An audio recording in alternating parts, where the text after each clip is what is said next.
last couple of years and have said they do not enjoy watching James Harden play. Last night, I enjoyed watching James Harden play.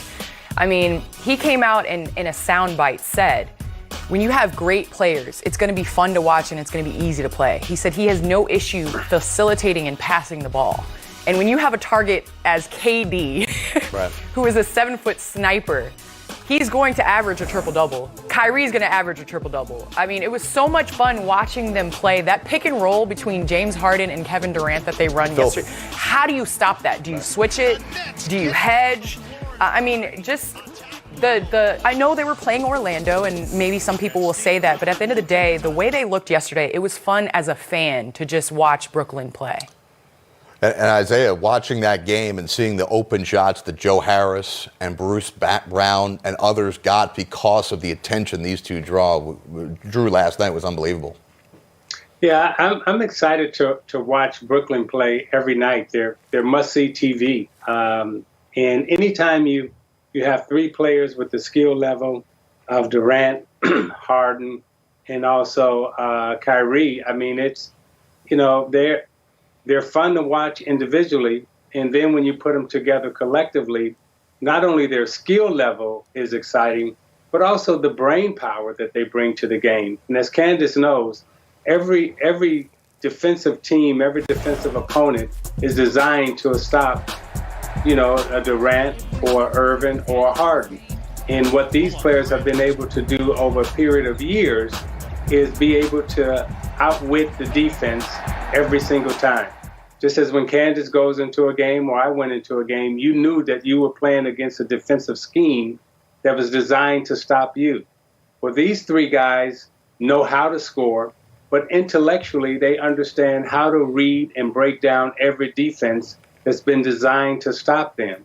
So having those three to collectively out on the floor together is going to be impressive, not only to watch from a skill standpoint, but also from how defensive schemes will try to stop them and how they will counteract it with their basketball IQ.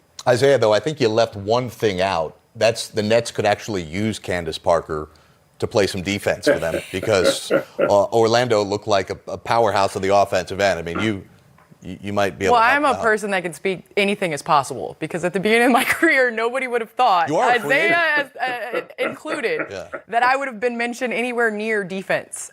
So anything is possible, Brooklyn. They do have to start playing defense, and I think that is a huge thing on the other end of the floor.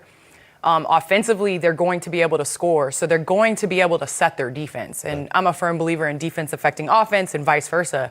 But they're going to score a lot of points. So they're going to be able to get back and set their 5 defense back in transition, but they are going to have to stop somebody. Well, right before we went on the air, you spilled your tea everywhere. Do you want to spill some actual tea? And you're a free agent, so, I mean, why don't you just say Zeke, you're going that's what we're doing right now? Yeah. That's what we're doing? This is NBA. We're talking NBA here. I mean, hey. That's why that shield and that glass is up there, Candace. Not necessarily for COVID, but to ignore that question.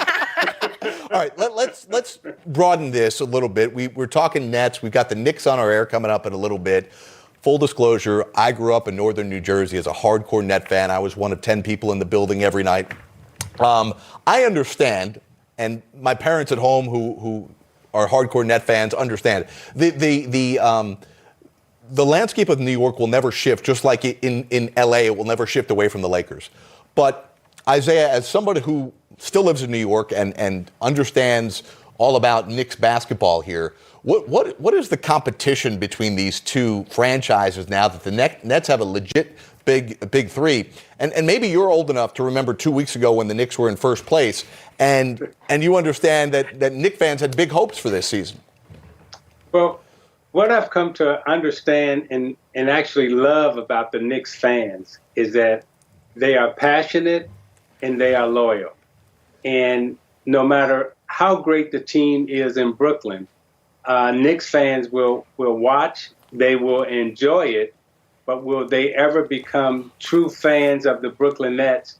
That just won't happen. This is a fan base that, again, I've come to admire because throughout all the losing seasons that they've had and some that I've been a part of, their passion, their loyalty, they come to the game, they show up every night and they root for their team. And it really is ingrained in their family.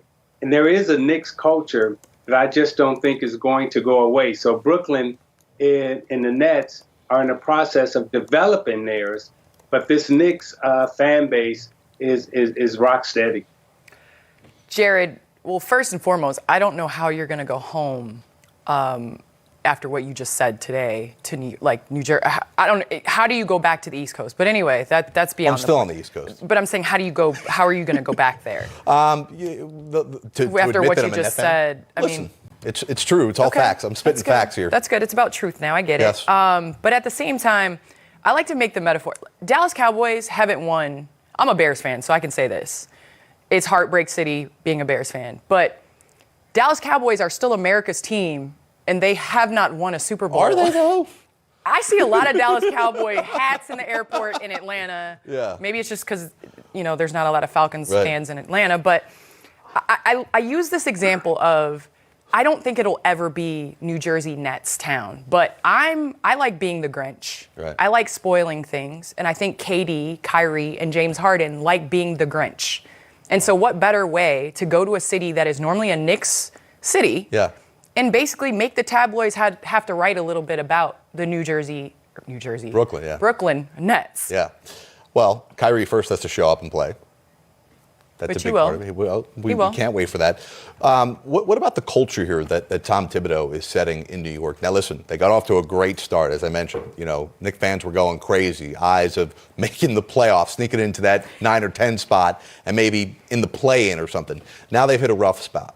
But how does the culture, how does that balance out? With they're still losing, but Tom Thibodeau's looking to go a different direction with how people mentally view the Knicks and how they view themselves. Well, Thibodeau, I will say, I don't know if I was all 100% on board with this hire. I do believe that he is one of the few old school of thought coaches that are still left in the league. But honestly, his idea, his passion, the amount of defense that he's bringing to this franchise, they're playing with heart. And I think culture, people undervalue how important culture is within a franchise.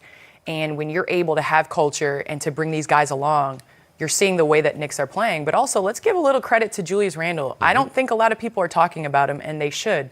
The amount of numbers he's putting up. You brought this point up. He's 11th in assists in the NBA, playing the 4 position.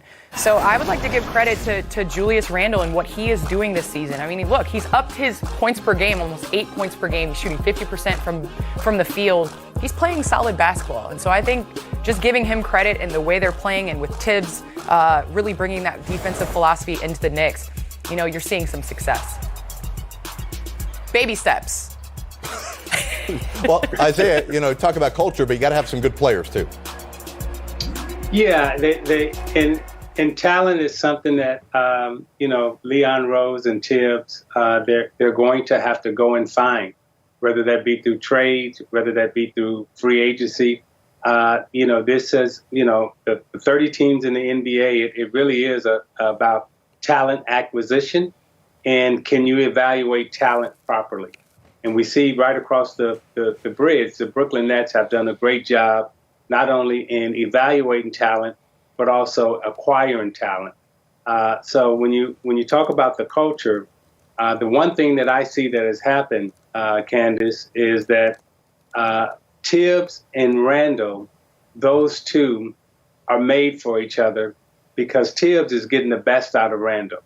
And we're seeing some things that Randle is capable of doing that he wasn't doing, in prior years. So I believe there's a coach for every player.